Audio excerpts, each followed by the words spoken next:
평택항에서 20대 대학생이 작업을 하다가 아까운 목숨을 잃고 또 한 달 만에 부산 신항에서 30대 노동자가 지게차에 치여서 숨졌습니다. 노동자들의 되풀이되는 이런 죽음의 고리를 끊을 방법은 과연 없을까요? 노동자들은 안전교육은커녕 사전 안전점검조차 안 되고 있다며 근본적인 대책을 요구하고 있습니다. 김마른의 기자가 취재했습니다. 지난 23일 부산 신항 30대 노동자가 목숨을 잃었습니다. 후진하던 40톤짜리 대형 지게차가 작업자를 보지 못하고 그대로 덮친 겁니다.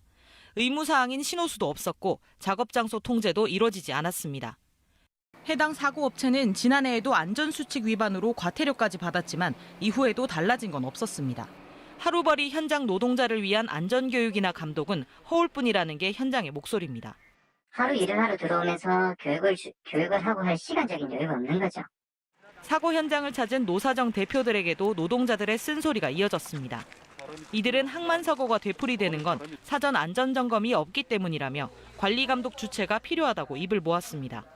특히 노조 측은 업체가 비용 문제를 이유로 안전평가를 지키지 않는다며 강력한 처벌이 필요하다고 주장했습니다. 외부 접체들 같은 경우에 60억 개 중에 신호수가 3개밖에 없는 것이고 3명밖에 없는 것이고 실제로 강력한 페널티가 있어야 되고 정치권도 법적 구속력이 있는 안전관리 체계 구축이 필요하다는 데 의견을 같이 했습니다.